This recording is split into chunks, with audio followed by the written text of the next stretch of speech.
आइए, जैसा कि हम लोग देखे थे इलेक्ट्रोस्टैट के पार्ट 1 में, ऑब्जेक्टिव पार्ट 1 में क्या किए थे, 1 से लेकर के 10 तक का क्वेश्चन क्लियर किए थे। दूसरे पार्ट में क्या किए थे, 11 से लेकर के 20 तक का क्वेश्चन क्लियर किए। अब यहां कोशिश करते हैं कि कम समय में 21 से लेकर के 38 मतलब टोटल क्वेश्चन को इसी में कंप्लीट करने की कोशिश करते हैं। ये फाइनल पार्ट होगा ऑब्जेक्टिव का, जो आज तक पूछा गया क्वेश्चन, क्योंकि बहुत सारे क्वेश्चन क्या करते हैं, रिपीट करते हैं। तो आइए ध्यान बनाए रखिए, रखा क्वेश्चन के सॉल्यूशन को देखिए और अपना टोटल कंप्लीट कर लीजिए।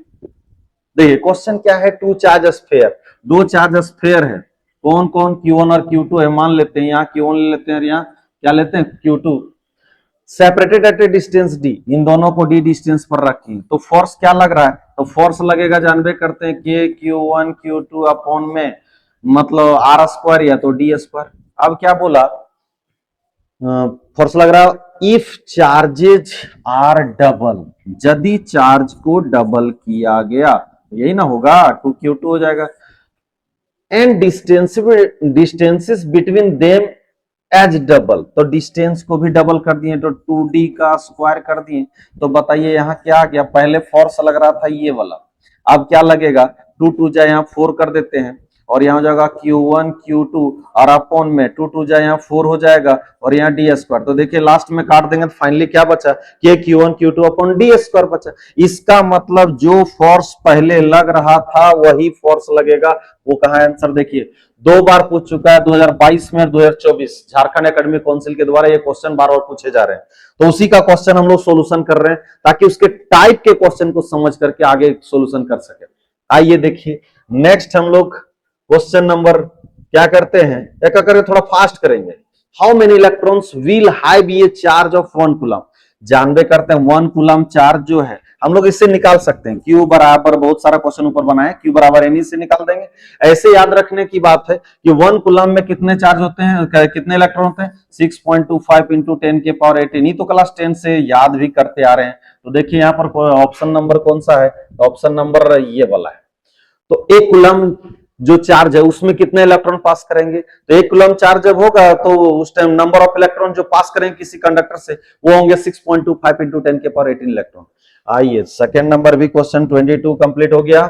अब आते हैं इस सीरीज का तीसरा नंबर क्वेश्चन, क्या है, the minimum amount of charge so far, सबसे छोटा चार्ज कौन संभव है, तो सबसे छोटा चार्ज है इलेक्ट्रॉन पर का चार्ज। देखिए इलेक्ट्रॉन पर का चार्ज कहां लिखा हुआ है, 1.6 इंटू 10 के पावर -19, ये है आपका सबसे छोटा चार्ज, सबसे मिनिमम चार्ज, क्योंकि यही है फंडामेंटल चार्ज। क्लियर हो गया होगा।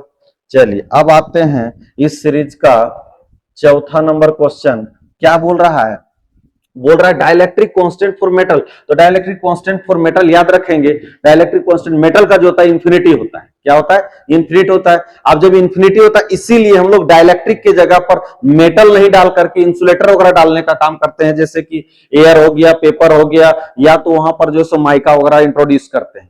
तो ध्यान रखेंगे मेटल का जो है 2024 में पूछ चुका है, मेटल का जो डाइलेक्ट्रिक कांस्टेंट का मान क्या है, वो इंफिनिटी है। क्लियर हो गया। देखिए बहुत फास्ट में हम लोग काम करने की कोशिश करेंगे।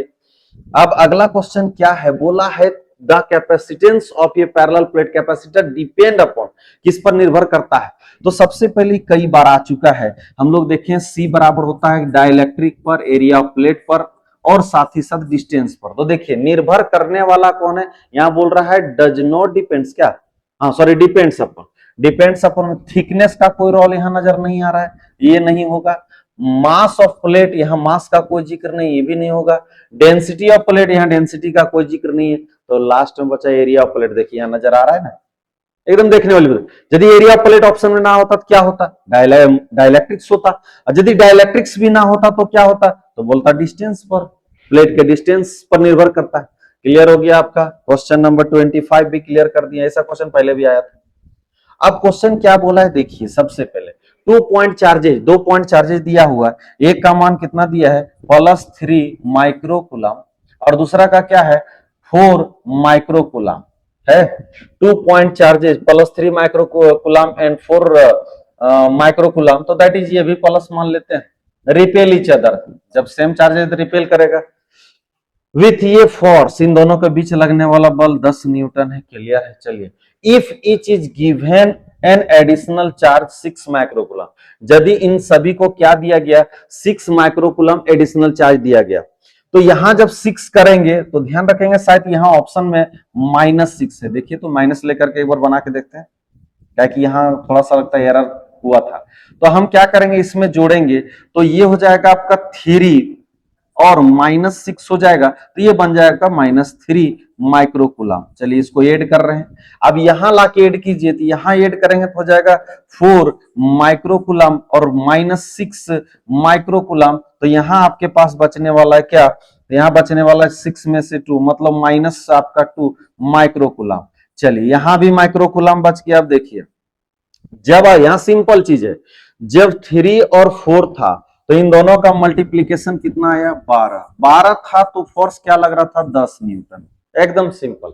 12 जब था, 3 4 को मल्टीप्लाई करें, 12 था तो कितना लग रहा था, 10 न्यूटन। तो यहां क्या है, 3 to 6, मतलब जब 6 रहेगा तो अब बताइए, जब ये 12 है तो 10 लग रहा है, तो 6 रहेगा तो कितना लगेगा, 10/2 लगेगा, मतलब 5 न्यूटन। ध्यान रखेंगे यहां जो ऑप्शन जो आपका आंसर का है उसमें यहां -6 माइक्रोकुलम है, लेकिन कभी कभी क्या होता है कुछ मिसप्रिंट वगैरह के चक्कर में देगा, तो यहां जो ऑप्शन है उसके अनुकूल यहां -6 माइक्रोकुलम ऐड करना था। तो नया फोर्स जो होगा वो आपका कितना बच रहा है, 5 न्यूटन। तो सिंपल, जब 3 और 4 को मल्टीप्लाई किए तो आ गया 12, और 12 जब फोर्सेस था, मतलब 12 जब मल्टीप्लीकेशन था तो आपका 10 न्यूटन लग रहा था। तब जब हमारा 6 मल्टीप्लीकेशन करके आ रहा है तो उसका जस्ट आधा लग जाएगा, इसका मतलब हम लोग 5 न्यूटन। इसको और तरीके से बनाया सकता, पहले डिस्टेंस निकालते, तो डिस्टेंस वगैरह निकाल करके, यहाँ लॉन्ग क्वेश्चन है ना, हम लोग को शॉर्ट ऑब्जेक्टिव में जवाब देना है, तो इसको थोड़ा सा देख लीजिएगा, आपको ऑप्शन मिल जाया करेगा कि इन दोनों में ऐड किया जाएगा। तो ऐड किए तो 3 में -6 किए तो -3 आया, 4 में -6 ऐड किए तो -2 आया, इन दोनों का मल्टीप्लाई किए तो हमारे पास 6 आया। अब चूंकि 12 बराबर 10 था तो 6 बराबर कितना है, उसके जस्ट आधा, मतलब कितना, 5 न्यूटन। तो इस तरह से इस क्वेश्चन को क्लियर कर सकते हैं, या तो इसको लॉन्ग करके बनाइएगा, आर निकाल लीजिएगा, डिस्टेंस निकलेगा, फिर जोड़िएगा, तो ये बहुत लंबा प्रोसेस चल जाएगा, उतना करने की इसमें जरूरत भी नहीं है। अब अगला क्वेश्चन क्या दिया है, क्वेश्चन दिया है कि ये point charge Q is placed in electric field. बताइए ई बराबर सबसे क्या होता है, एफ अपॉन क्यू होता है, ये तो जानते हैं, इलेक्ट्रिक फील्ड बराबर फोर्स अपॉन चार्ज। तो क्या बोला है, ये point charge Q is placed in electric field of magnitude E, जिसका मैग्नीट्यूड ई है, द फोर्स एक्सपीरियंस। तो यह बराबर सीधा हो जाएगा ना, क्या क्यू इंटू ई। देखिए ऑप्शन नंबर आपका कहां दिया हुआ है, ऑप्शन नंबर यहाँ आपके पास दिया हुआ है। इसका मतलब है कि जब इलेक्ट्रिक फील्ड में कोई चार्ज क्यू को रखते हैं और वो एफ फोर्स एक्सपीरियंस करते हैं, फोर्स बराबर होगा क्यू इंटू ई हो जाएगा। चलिए नेक्स्ट हम लोग देखते हैं, क्लियर करते हैं। अगला क्वेश्चन जो है वो आपका कौन सा क्वेश्चन है, बोला कि the force which causes scattering of alpha particle, मतलब अल्फा पार्टिकल का जो स्कैटरिंग वाला घटना है उसमें मेन जो कारण है वो कौन सा फोर्स काम करता है, तो वहां कहीं ना कहीं न्यूक्लियस और अल्फा पार्टिकल के बीच में जो काम करता है वो एक प्रकार का कूलम्ब्स फोर्स है, वो न्यूक्लियर फोर्स नहीं है। दैट इज, देखिए यहाँ कोलंबियन फोर्स हो जाएगा, आपका कूलम्ब्स फोर्स हो जाएगा या कोलंबियन फोर्स हो जाएगा। ग्रेविटेशनल फोर्स तो होगा नहीं, मैग्नेटिक फोर्स तो होगा नहीं, न्यूक्लियर फोर्स तो होगा नहीं। ध्यान रखें कौन सा फोर्स हो जाएगा, कूलम्ब्स फोर्स हो जाएगा। कब पूछा गया, एक बार क्वेश्चन पूछा गया बहुत पहले। चलिए नेक्स्ट नंबर हम लोग चलते हैं, तो आते हैं यहाँ पर क्या दिया हुआ है, the electrostatic potential energy of 2 point charges 1 microcoulomb etch. अब पहले एनर्जी बराबर होता क्या है, होता है के Q1 Q2 अपॉन में R होता है। के का वैल्यू कितना होता है, 9 इंटू 10 के पावर 9 होता है। Q1 का मान कितना दिया है, 1 माइक्रोकूलम, 1 इंटू 10 के पावर -6। दूसरा का भी क्या हो जाएगा, 1 इंटू 10 के पावर माइनस, क्योंकि ईच के बारे में बोला, प्रत्येक जो है। अब R का मान कितना दिया है, 1 दिया है, तो सिंपल बात है 9 हो जाएगा और इंटू हो जाएगा 10 के पावर 9 -6 सबको जोड़ दे रहे हैं, तो क्या आ गया 9 इंटू, जैसे इसको करेंगे तो 6 6 12 हो जाएगा, डायरेक्ट हम जोड़ दिए, तो यहाँ -6 तो कितना हो जाएगा, यहाँ 12 हो जाएगा, 12 में 9 चला जाएगा, 10 के पावर हो जाएगा -3 और ये हो जाएगा आपका जूल। तो कहां पर है देखिए, तो ऑप्शन नंबर बी आपको देख रहा है। तो ये फॉर्मूला यदि याद रहेगा तभी तो क्वेश्चन बनेगा, न्यूमेरिकल टाइप करेगा तो। अब 30 नंबर क्वेश्चन हम लोग देखते हैं, फास्ट थोड़ा कर रहे हैं ताकि कम समय में आपके सारे ऑब्जेक्टिव का जवाब दिया जा सके। The unit of electric intensity, electric field intensity, E बराबर होता है आपका V अपॉन R। तो V मतलब हो गया वोल्ट और इसका मतलब हो गया मीटर, तो बताइए इसका आंसर क्या होना चाहिए, वोल्ट पर मीटर। कहाँ है, ऑप्शन नंबर बी में। चलिए देखते हैं, एकदम बने रही। वो आपका क्या है देखिए, तो एकदम simple, 3 capacitor each of capacitance C are connected in series. अरे तो ये 1/c इक्विवेलेंट बराबर क्या होगा, 1/c प्लस 1/c। कोई सोच रहा होगा कि क्या है, ये तो पैरेलल लग रहा है। नहीं, रेसिस्टर में पैरेलल ऐसा होता है, कैपेसिटर में ऐसे ही होता है। तो आप बताइए क्या हो जाएगा, नीचे हो जाएगा c, यहाँ 1 प्लस हो जाएगा कितना, 1 हो जाएगा 3/c। तो 3/c नहीं ना वो ऑप्शन, यहाँ जस्ट उल्टा करेंगे तो c इक्विवेलेंट कर देंगे तो हो जाएगा c/3। मतलब ये आपका ऑप्शन नंबर कौन सा है, तो देखिए यहाँ एक ही तो ऑप्शन c/3 नजर आ रहा है। सिंपल बात है, 3c नहीं लिखेंगे क्योंकि सीरीज भले लेकिन कैपेसिटर में उल्टा होता है। ये सीरीज जो ये दिख रहा है वो सीरीज का है, और वहां क्या है, वहां इस तरह का पैरेलल का होता है। तो ध्यान रखेंगे इस चीज को।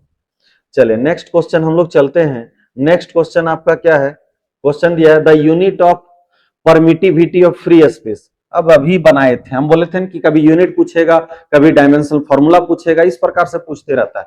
तो अब बताइए कि के बराबर होता है क्या, 1/4πε0। तो आप बताइए कि यहाँ हिसाब से हम लोग यूनिट जब निकालेंगे तो सिंपल इसको लेते हैं ना। आप बताइए ε0 का निकालना है तो 1 सीधा के हो जाएगा, और के का हम लोग जानते हैं बहुत ही पॉपुलर है ये क्या, 1/न्यूटन/मीटर² पर कूलम्ब स्क्वायर। ठीक है, अब बताइए ε0 का क्या बनेगा, कूलम्ब स्क्वायर ऊपर जाएगा, पर न्यूटन बन जाएगा, पर मीटर स्क्वायर बन जाएगा। ऑप्शन नंबर कहाँ है देखिए, कूलम्ब स्क्वायर पर न्यूटन पर मीटर, ऑप्शन नंबर ये में आपको नजर आ रहा है। चलिए नेक्स्ट हम लोग क्वेश्चन देखते हैं। क्वेश्चन हमारा क्या है, which of the following has unit volt per metre. तो अभी बताए थे E बराबर होता है V/R, तो यहाँ हो जाएगा वोल्ट और अपॉन में हो जाएगा मीटर। तो किसका यूनिट है, तो इलेक्ट्रिक फील्ड या इलेक्ट्रिक फील्ड इंटेंसिटी का। तो यहाँ देखिए इलेक्ट्रिक फील्ड लिखा हुआ है, इंटेंसिटी नहीं लिखा, क्या दिक्कत है, इलेक्ट्रिक फील्ड वही ना है। तो E बराबर V/R, V का हो गया वोल्ट और बटे R मतलब हो गया डिस्टेंस का मीटर हो गया, सिंपल। तो देखते जाइए एकदम एक एक क्वेश्चन को घुमा फिरा करके पूछता है, 2015 का क्वेश्चन था वो। नेक्स्ट क्वेश्चन क्या है, इसको हम प्रूफ कर चुके हैं। E बराबर क्या होता है, -dV/dr होता है। क्या होता है, E बराबर -dV/dr होता है, ये हम प्रूफ किए हैं। ठीक है, अब यदि मान लेते हैं dV बराबर को पूछ दे तो ध्यान रखेंगे dV बराबर -E/dr भी होता है। तो ऑप्शन में ऐसा भी रहे तो घबराना नहीं, दोनों ऑप्शन हो सकता है। तो देखिए यहाँ पर जो है वो आपका यही ऑप्शन ये नंबर में, ठीक है, देख लिए -dV/dr होता है। ये आप क्या कि हम कैपेसिटेंस जब पढ़ा रहे थे तो वहां रिलेशन बताए थे, तो वहां डेराइव करके बताते थे, यहाँ डेराइव करने की उतना जरूरत नहीं है। ध्यान रखेंगे ये फॉर्मूला बार बार पूछा जाता है। चलिए नेक्स्ट जो है आपका 36 नंबर क्वेश्चन जो है क्या पूछा है, बोला if the distance between two plates of parallel plate capacitor double. यदि डिस्टेंस को डबल कर दिया जाए तो पहले C बराबर क्या होता है, K ये ε0/d। अब बताइए जब डिस्टेंस को डबल कर देगा यहाँ पर तो हमारा कैपेसिटेंस क्या हो जाएगा, आधा हो जाएगा ना, K ε0/d। देखिए तो 2 से डिवाइड हो गया, इसका मतलब क्या हुआ, आधा हो गया, तो डिक्रीज 2 टाइम्स। देखिए कौन सा ऑप्शन हो जाएगा, ये वाला ऑप्शन होगा। जब डिस्टेंस को डबल करेगा, डिस्टेंस को आधा करेगा तो कैपेसिटेंस डबल हो जाएगा, सिंपल चीज है। अब आइए 30 जो आपका क्वेश्चन है वो आपका क्वेश्चन कौन सा है, 37 नंबर। क्या बोला है क्वेश्चन, फिर वही देखिए की तरह का, if the air between two plates of parallel plate capacitor is displaced by the medium. Simple है, एयर में जब होता है तब होता है क्या, अब ये ε0/d होता है, और जब कोई मीडियम में रहता है तो होता है के ये ε0/d। तो बोल रहा है एयर को हटा करके वहां कोई मीडियम को डाल दिए। जब एयर को हटा के कोई मीडियम डालिएगा तो के का वैल्यू डालिएगा, और जब के का वैल्यू डालिएगा तो हमारा जो कैपेसिटेंस होगा वो क्या हो जाएगा, बढ़ जाएगा। देखिए कहीं लिखा होगा इंक्रीज कितना टाइम्स, के टाइम्स। क्यों, एयर में के नहीं था, और यदि मीडियम डालेंगे तो के आ जाएगा, कितना गुना बढ़ जाएगा, तो के टाइम्स बढ़ गया। बहुत सिंपल। इससे कितना क्वेश्चन, हमको लगता है कि 38 क्वेश्चन जो बनाए हैं, हम यहाँ बना रहे हैं, उसमें लगभग हमको लगता है 6-7 क्वेश्चन यही तो पूछ दिया। तो लगभग क्वेश्चन पूछने के तरीके को समझना है। क्वेश्चन 38 नहीं है, क्वेश्चन का जो टाइप्स होगा मात्र 8-10 टाइप्स है, उतने को कंप्लीट करना, बाकी उसी से रिलेटेड। अब यदि ये फॉर्मूला आप याद रख के चल रहे हैं तो ऑटोमेटिक कहीं ना कहीं सब क्वेश्चन बनेगा। इसके पहले भी कई क्वेश्चन देखेंगे।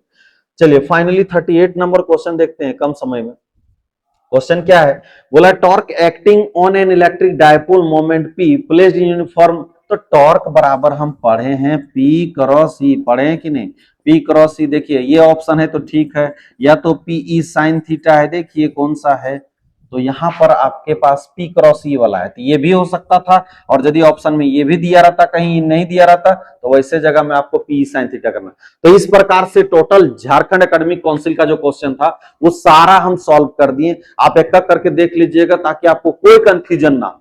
इस प्रकार से बने रहिए, हर चैप्टर का आपको क्या मिलेगा, यहां पर आपको सॉल्यूशन मिल जाएगा इसी प्रकार से, ताकि एग्जाम के दौरान में आपको कंफ्यूजन नहीं होना चाहिए।